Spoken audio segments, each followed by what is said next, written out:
Office ছাড়া কোনো দল টেকে না। এখন অফিস করা লাগবে, তবে অফিস ছাড়া একটা দল টিকে গেছে, সেটা হলো বাংলাদেশ জামাত ইসলামী। জামাত ইসলাম করবেন কি না করবেন ওটা আমার জানার বিষয় নয়। কেন্দ্রীয় নেতা, কেন্দ্রীয় অফিস থেকে শুরু করে লোকালয় পর্যন্ত 5 জন 6 জনকে এক জায়গায় হয়ে বৈঠক করতে দেয়নি এই স্বৈরাচারেরা, এই ফেরাউনির বাচ্চারা।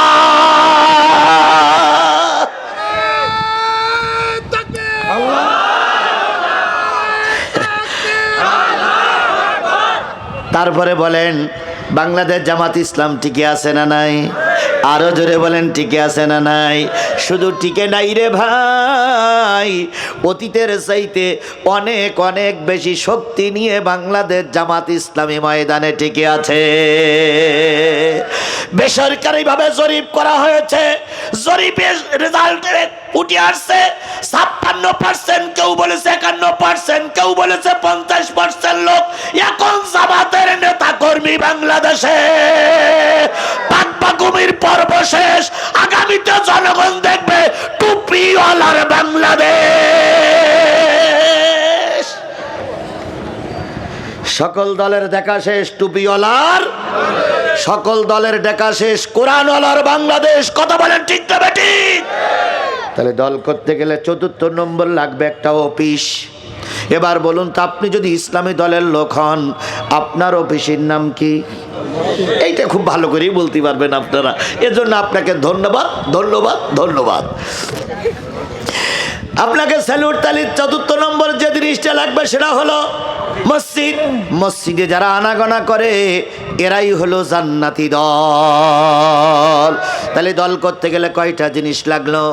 সেই 4টে জিনিস পূরণ করে আমি আসলাম দলের ভিতরে। এবার দলের ভিতরে ঢুকতে গেলে একটা ফর্ম পূরণ করা লাগবে, দলের ভিতরে ঢুকতে গেলে একটা মূল মন্ত্র পড়া লাগবে। বলুন তো, আপনি কোরআনের দলের লোক, আপনার মন্ত্রের নাম কি? এই তো আসলে এই এলাকার লোকগুলো খুব শিক্ষিত মানুষ, খুব বোঝে। আপনি ইসলামী দলের ভিতরে ঢুকতে গেলে আপনাকে একটা মূল মন্ত্র পড়তে হবে। সেই মূল মন্ত্রের নাম কি? কালেমা। কালেমা হচ্ছে লা ইলাহা ইল্লাল্লাহু মুহাম্মাদুর রাসূলুল্লাহ সাল্লাল্লাহু আলাইহি ওয়াসাল্লাম। এবার বলুন তো ভাই, কালেমার অর্থ কি? আল্লাহ ছাড়া কোনো মাবুদ নাই, মুহাম্মদ সাল্লাল্লাহু আলাইহি ওয়াসাল্লাম আল্লাহর বান্দা এবং রসুল। আচ্ছা বলুন তো, আল্লাহ ছাড়া কোনো মাবুদ নাই, এই মাবুদ শব্দটা আরবি না বাংলা?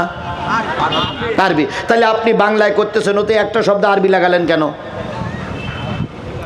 আপনি তো কালেমার বাংলা করতেছেন, আপনি সেটা বাংলা করতে করতে মাঝখানে আরবি ঢুকিয়েছেন কেন? ওটাও বাংলা করেন। আচ্ছা ইলা, ওটাও তো আরবি শব্দ। ইলা বলেন, মাবুদ বলেন, উপাস্য বলেন। উপাস্য হলে অনেকটা খাটে, কিন্তু মাবুদ শব্দের তাফসীর কারকরা তাফসীর করেছেন, মাবুদ বলেন আর ইলা বলেন, মাবুদ শব্দের অর্থ হলো 4টা। 1 নম্বরে লা ইলাহা ইল্লাল্লাহ, নেই কোনো মাবুদ, তার মানে নেই কোনো ইলাহা, নেই কোনো আইনদাতা।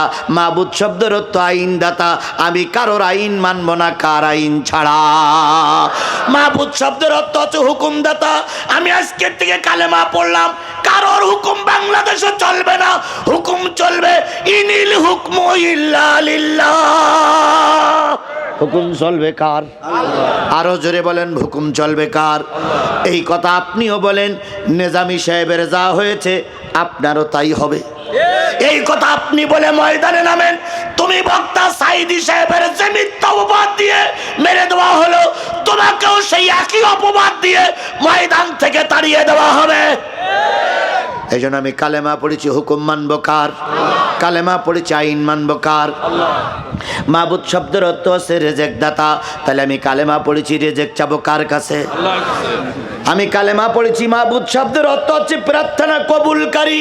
আমি কালেমা পড়েছি, দুনিয়ার কোন মানুষের কাছে জীবন ভিক্ষা চাবো না। জীবন ভিক্ষা যদি চাইতে হয় কার কাছে যাবো? এর নাম হলো ঈমান।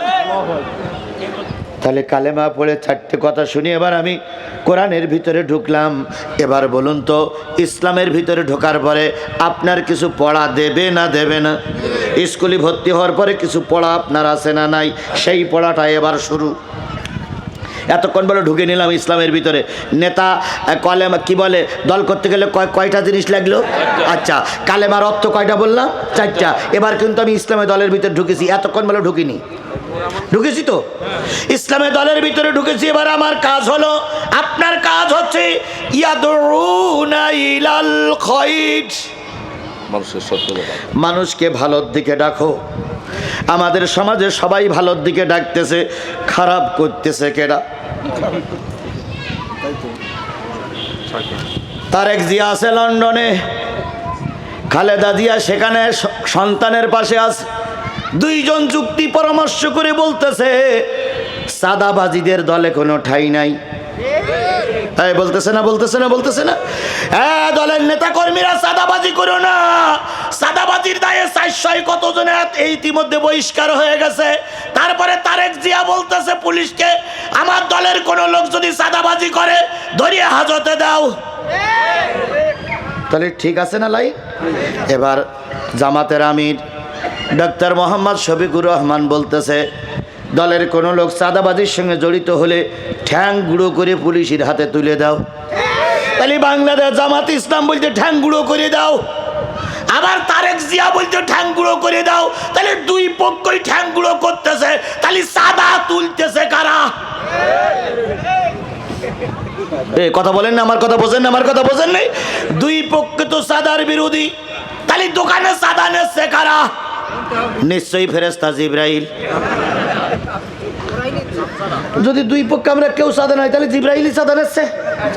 কথা বলে, তাহলে আগের সরকারকে আমরা তাড়ালাম চাঁদাবাজি করার কারণে, আগের সরকারকে তাড়ালাম টেন্ডারবাজি করার কারণে, আগের সরকারকে টানাইছি সন্ত্রাসী কাজ করার কারণে, আগের সরকারকে টানাইছি ভোট চুরি করার অপরাধে। এখনো যদি সেই দল জামাত ইসলাম করে, তাহলে ওদের তাড়াই লাভ কি? এদের চাইতে ওরা ভালো ছিল। কথা বোঝেন, আমার কথা বোঝেন তো, আমার কথা বোঝেন তো? সুতরাং জামাত বিএনপি এখনো ক্ষমতায় যায় নাই, তার আগে যদি চাঁদাবাজি শুরু হয়, আল্লাহ না জানে ক্ষমতায় যাবার পরে লুঙ্গি খুলে নেয় কিনা।